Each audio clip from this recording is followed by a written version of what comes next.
Singing by Manish Raj. Riyan's Recording Studio, Janakpur Dham, Nepal. DJ Ranjan District.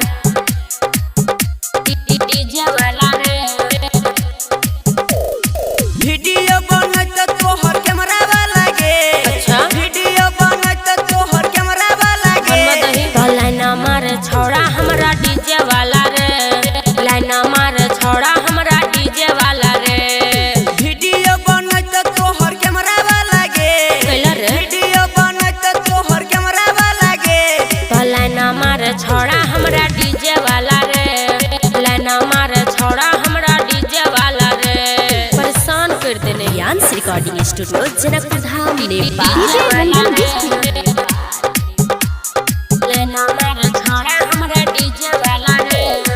लहंगा पेढ़ी के छोड़ी खूब झमकाबै छे। DJ वाला छौड़ा के मन सनकाबै छे। तोहर छाती के ला फटे हो रे। लहंगा पेढ़ी के छोड़ी खूब झमकाबै छे। डीजे वाला छौड़ा के मन सनकाबै छे। कैमरा वाला छोड़ा करे हमरे हाला रे, कैमरा वाला छोड़ा करे हमरे हाला रे। लाइन मार छोड़ा हमरा डीजे वाला रे, लाइन मार छोड़ा हमरा डीजे वाला रे।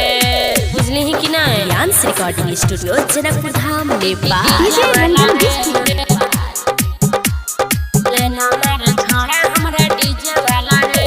हे के वो मोबाइल का सो छौड़ा लिखै छौगे गीत। अच्छा छौड़ा पे कोन के डीजे भेलै हिट। अच्छा तो दही न कुछ आमदनी। हे के वो मोबाइल का सो छौड़ा लिखै छौगे गीत। अच्छा छौड़ा पे कोन के डीजे भेलै हिट। डीजे भेलै हिट। अरुण उजाला करे हमरे हाला रे, छौरा मनीष करे हमरे हाला रे। लाइन मारे छौड़ा हमरा डीजे वाला रे, कोनो खिंचा लावे हमरा डीजे वाला रे। की कहियो परेशान छी हम। रियांस रिकॉर्डिंग स्टूडियो जनकपुर धाम नेपाल।